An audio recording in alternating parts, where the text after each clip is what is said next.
അഹമ്മദാബാദ് വിമാനാപകടത്തിൽ മരിച്ച മലയാളിയായ രഞ്ജിതയുടെ മൃതദേഹം തിരിച്ചറിഞ്ഞു. പത്തനംതിട്ട സ്വദേശിനിയായ രഞ്ജിതയുടെ മൃതദേഹം നാളെ നാട്ടിലെത്തിച്ചേക്കും. അമ്മയുടെ DNA സാമ്പിളുമായാണ് രഞ്ജിതയുടെ DNA മാച്ചായത്. മരിച്ചവരിൽ 251 പേരെയാണ് ഇതുവരെ തിരിച്ചറിഞ്ഞത്. ഇതിൽ 245 പേരുടെ മൃതദേഹങ്ങൾ ബന്ധുക്കൾക്ക് കൈമാറുകയും ചെയ്തു. സർക്കാർ ജോലിയിൽ പുനഃപ്രവേശിക്കാനുള്ള അനുമതി ലഭിച്ചതിനെ തുടർന്ന് അതിന്റെ നടപടിക്രമങ്ങൾക്കായിട്ടായിരുന്നു ചുരുങ്ങിയ ദിവസത്തെ അവധിക്കായി രഞ്ജിത നാട്ടിലെത്തിയത്. ലണ്ടനിൽ തിരികെ എത്തി നടപടിക്രമങ്ങൾ പൂർത്തിയാക്കി തിരികെ നാട്ടിലെത്തി സർക്കാർ ജോലിയിൽ പ്രവേശിക്കാനായിരുന്നു രഞ്ജിതയുടെ തീരുമാനം. ഇതിനിടെയാണ് രഞ്ജിതയെ തേടി ദുരന്തമെത്തിയത്.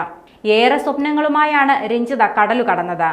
സ്വന്തമായി ഒരു വീടെന്ന സ്വപ്നം പൂർത്തിയാക്കി മടങ്ങി വരാനായിരുന്നു രഞ്ജിതയുടെ തീരുമാനം. വീട് പണി ഏതാണ്ട് അവസാന ഘട്ടത്തിലേക്ക് എത്തുകയും ചെയ്തിരുന്നു. പക്ഷേ ആശിച്ചു നിർമ്മിച്ച ആ വീട്ടിൽ ഒരു ദിവസം കഴിയാനുള്ള ഭാഗ്യം പോലും രഞ്ജിതയ്ക്കുണ്ടായില്ല. അതിനു മുൻപേ തന്നെ വിധി രഞ്ജിതയ്ക്ക് വില്ലനായി മാറി. സിംഗിൾ മദറായ രഞ്ജിതയ്ക്ക് 2 മക്കളാണുള്ളത്. കൂടെ ശാരീരികമായി ഏറെ ബുദ്ധിമുട്ടുകൾ അനുഭവിക്കുന്ന അമ്മയും. അവർക്ക് താങ്ങും തണലുമാകേണ്ടിയിരുന്ന രഞ്ജിതയ്ക്ക് ഇനി നാടും വീടും വിട നൽകും. കഴിഞ്ഞ ജൂൺ 12-ാം തീയതിയാണ് അഹമ്മദാബാദിൽ എയർ ഇന്ത്യ വിമാനം അപകടത്തിൽപ്പെട്ടത്. അഹമ്മദാബാദിലെ സർദാർ വല്ലഭായ് പട്ടേൽ വിമാനത്താവളത്തിൽ നിന്ന് ലണ്ടനിലേക്ക് പുറപ്പെട്ട വിമാനം മിനിറ്റുകൾക്കുള്ളിൽ തന്നെ തകർന്നു വീഴുകയായിരുന്നു. വിമാനത്തിലെ 242 യാത്രക്കാരിലെ ഒരാളായിരുന്നു പത്തനംതിട്ട സ്വദേശിനിയായ രഞ്ജിത.